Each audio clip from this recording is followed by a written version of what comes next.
Welcome back. کل ہم نے اپنے پروگرام میں تفصیل سے آپ کے سامنے پاکستان میں مہنگائی کی جو ہوشربا اس وقت صورتحال ہے آپ کے سامنے رکھی تھی۔ ہم نے آپ کو بتایا تھا کہ کس طرح سے پاکستان کے غریبوں کے لیے، متوسط طبقے کے لوگوں کے لیے، نچلی متوسط طبقے کے لوگوں کے لیے جینا مکمل طور پہ دھوبر ہو گیا ہے۔ تمام اندازوں سے زیادہ مہنگائی اس وقت ہو چکی ہے، خاص طور پہ کھانے پینے کی اشیاء جو کہ بنیادی اشیاء ہیں کچن کی، وہ عام آدمی کی رس سے عام آدمی کی پہنچ سے بالکل باہر ہو چکی ہیں۔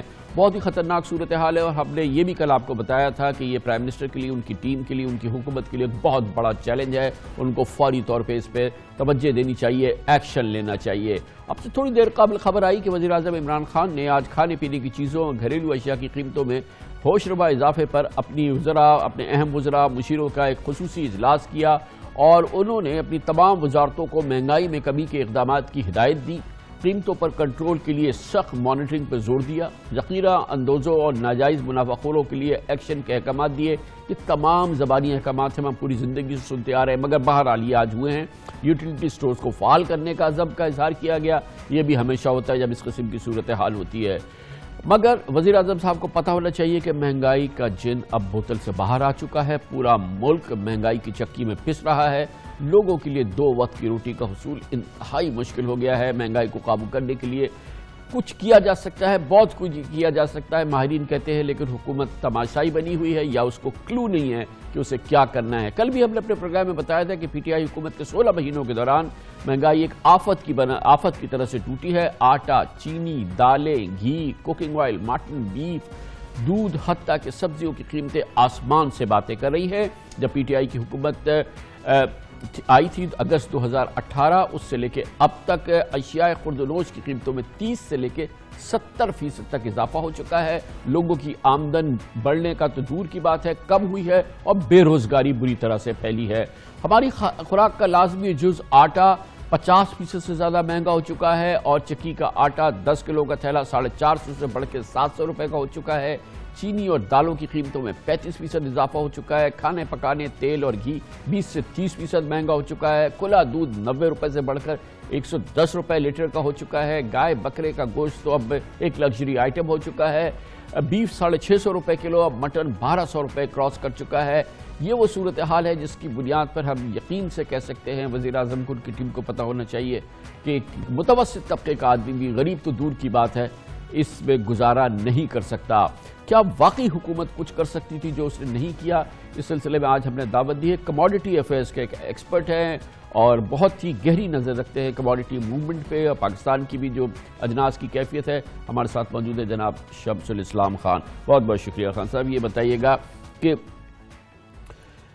حکومت ضرور یہ جاننا چاہتی ہے کہ وہ اس نے کیا نہیں کیا کہ جو مہنگائی کا جن جو ہے وہ بوتل سے باہر آ گیا، اس کی وجہ کیا ہے؟ یا یہ کہ وجہ یہ کہ ہم پہلے ہی پریڈکٹ کر رہے تھے کہ آئی ایم ایف کے پروگرام میں جا رہے ہیں، ہماری ڈیپریسیشن ہو رہی ہے، روپے کی قدر کمی ہمیں کرنی ہے، افراط زر کی وجہ سے ہمیں انفلیشن بڑھانا ہے، تو اس کا یہ نتیجہ نکلے گا۔ یہ تو ہم بھی اس پروگرام میں کہہ رہے تھے، لیکن وہ کیا اقدامات ہیں جو کیے جا سکتے تھے اس کو مینج کرنے کے، وہ نہیں کیے گئے؟ بہت شکریہ کامران صاحب۔ دیکھیں، ویٹ سے لیتے ہیں، اسٹیپل فوڈ ہے ہماری، ہر شخص ہر پاکستانی روٹی کھاتا ہے، اور اس میں دیکھیں کہ اس وقت جو ہے لاسٹ اگر 15 مہینہ پہلے تک دیکھیں تو اس وقت 35 سے 37 روپے آٹا کلو تھا، آج 70 روپے کلو ہو گیا، 5200 کی آج گندم کی پرائس ہو گئی۔ تو یہ وہ ہے کہ جو پالیسی چل رہی ہے، میں آپ سے یہ کہوں گا کہ سبسڈیز جو ہیں وہ کبھی بھی آپ کا جو ہے پرائس کریکشن نہیں کر سکتی، ایک اسمارٹ پالیسی کرتی ہے۔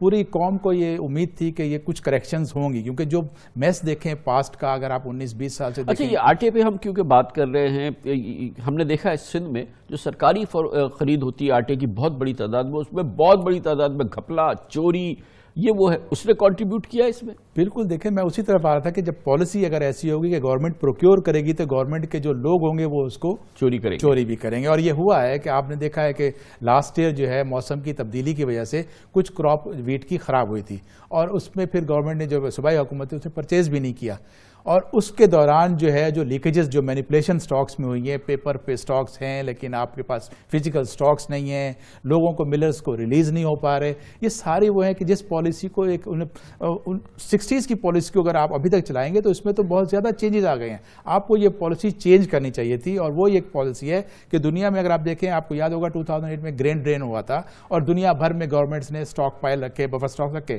وہ تمام گورنمنٹ جنہوں نے سٹاک پائل رکھے وہ نقصان کر گئے, انہوں نے کانوں کو ہاتھ لگایا اور آئندہ سے توبہ کر لی اور نئی ایک پالیسی بنائی. اور وہ یہ ہے کہ دیکھیں, اگر آپ ویٹ کے اسٹیک ہولڈرز کو لیں تو بینیفیشری کون ہے, گروور یا پھر اس سے ریلیٹڈ پوری چین, اس میں فلاور مل والے بھی ہیں, ٹریڈر بھی ہیں, ایکسپورٹر بھی ہیں.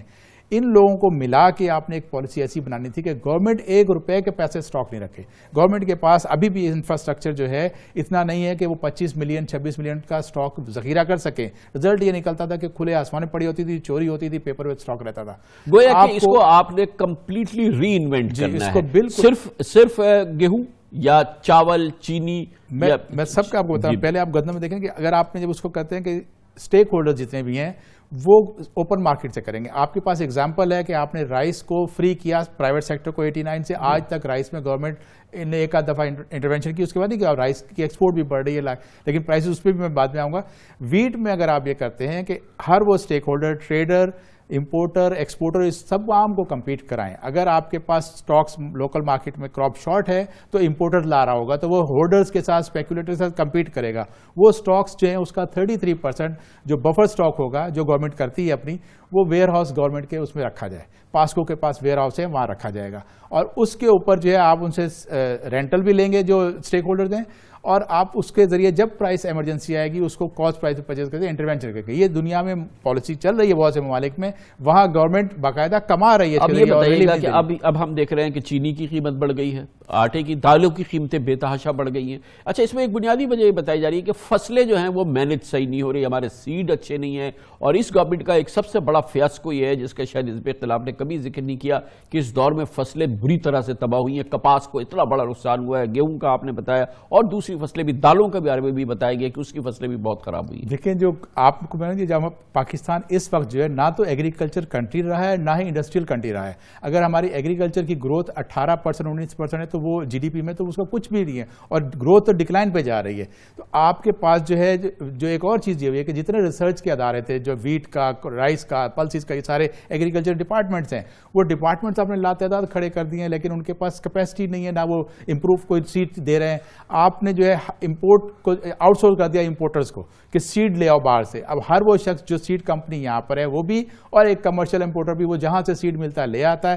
ہائبرڈائز BT کاٹن, جو آپ کے جو کاٹن میں جو خرابی ہوئی بھی اسی وجہ سے کہ جب آپ ایسے سیڈ جو جینیٹیکلی ماڈیفائڈ ہوتے ہیں یا جو ہائبرڈ ہیں وہ کراپس کو ریپلیس کر دیتے ہیں, اس میں فرٹیلیٹی جو ہے لینڈ کی کم ہو جاتی ہے. یہی وجہ ہے کہ آپ کی سب سے پہلے کراپ میں ظاہر ہوا کاٹن میں, کیونکہ آپ کے پاس جو ہے آپ کا جو اینیمی ہے دنیا میں جو دیکھ رہا ہے وہ آپ کو کہ آپ کی ڈپینڈنسی ٹیکسٹائل کے اوپر تھی, تو اس کراپ کو سب سے پہلے شارٹیج ہوئی, اس کے اندر وہی ہم نے BT لائے. وہی ہماری کچھ ماضی کی غلطیاں ہیں حکومت کی کہ انہوں نے وہ ان کمپنیز کو آنے دیا, آج ان کو رائلٹی بھی دے رہے ہیں اور آپ کے پاس شارٹیج بھی ہے. یہ بتائیے گا کہ یہ جو ہماری ایڈیبل آئٹم ہے, کھانے پینے کی چیزیں ہیں, اس میں جو بھارت کے ساتھ ہم نے ٹریڈنگ ٹائز کاٹے, اور جس میں پھر ویجٹیبل دوسری چیزیں, اس کا بھی اثر ہوا ہے جو اس وقت ہم مہنگائی دیکھ رہے ہیں؟ دیکھیں, تھوڑا بہت اثر ہوا, کیونکہ ہوتا یہ کہ دنیا میں جہاں بھی فوڈ کموڈیٹیز ہوتی ہیں وہاں پر حکومت تھوڑا ہاتھ ہلکا رکھتی ہے, اور ریجن میں جو بارڈر کے اوپر آپ کے ہیں ان کے ساتھ ایک ایسا رکھتی ہے سسٹم کہ آپ کی ایزیلی فلو کر سکیں, کیونکہ اب موسمی حالات بدل رہے ہیں. تو آپ نے وہ کیا نہیں اور ایک دم سے تبدیلی کر دی, لیکن ساتھ ہی آپ کو پالیسی اسمارٹ لانی تھی. ابھی آپ جب پالیسی آپ کے ذریعے کریکشن نہیں کر رہے اور آپ نے اس کو کانٹریکشن پہ لے گئے کہ امپورٹ نہیں کر سکتے آپ کوئی چیز بھی, تو پھر تو اسپیکولیٹرز کھیلیں گے. آج آپ کا جو ہے دیکھیں, بینکوں کا جو فائنانس ہے جو گورنمنٹ سے مل رہا ہے لوگوں کو, بہت سے لوگ یہ بھی ہے کہ وہ ایکسپورٹ ری فائنانس بھی کموڈیٹی ٹریڈرز کو جو دے رہے ہیں وہ بھی ہیوک کریٹ کر رہے ہیں. تو یہ ساری چیزوں کو کریکٹ کرنے کے لیے گورنمنٹ کو اسمارٹ ہونا چاہیے تھا. اس کو پتہ ہونا چاہیے تھا کہ جہاں 13.25% پہ انٹرسٹ ریٹ پہ آپ دو گے تو اس میں 4-5% اور ایڈ کے تو ورکیبل نہیں ہے, اور ساتھ ہی آپ نے 3% پہ ریفائنانس کموڈیٹی ٹریڈرز کو, ایکسپورٹرز کو دیا ہوا ہے. تو وہ بھی تو کہیں جائے گا, وہ ڈبل پرفارمنس دکھا دیں گے, لیکن ساتھ ہی وہ ویٹ میں بھی کھیلیں گے, وہ مونگ دال میں بھی رکھیں گے, وہ آپ کی جو بھی کھانے پینے کی چیزیں ہیں, کیونکہ وہ تو کموڈیٹی ٹریڈرز. اس میں ایک بہت بڑا ایلیمنٹ جو ہے وہ مینیپولیشن کا ہے, اور اس میں ویسٹڈ انٹرسٹ جو ہے وہ کھیل رہا ہے, اور گورنمنٹ اس کو چیک نہیں کر پا رہی. جی بالکل, اس میں کارٹلائزیشن بہت ہو گئی. ایک اور چیز آپ دیکھیں کہ اوور دی ایئرز آپ کی مشروم گروتھ ہوئی ایسوسیشن, جو بوگس ایسوسیشن کی, اس کے سوڈو لیڈرز ہوتے ہیں, وہ کچھ پلیئرز کو جو بگ ٹاپ گنز ہیں ان کو ساتھ ملاتے ہیں اور اپنی پی آر ڈیولپ کرتے ہیں, اور اس کے بعد یہ کارٹل بن جاتا ہے, وہ اس کارٹل کو ہمیشہ سپورٹ کرتے ہیں. بہت شکریہ جناب شمس الاسلام خان ہمارے ساتھ موجود تھے.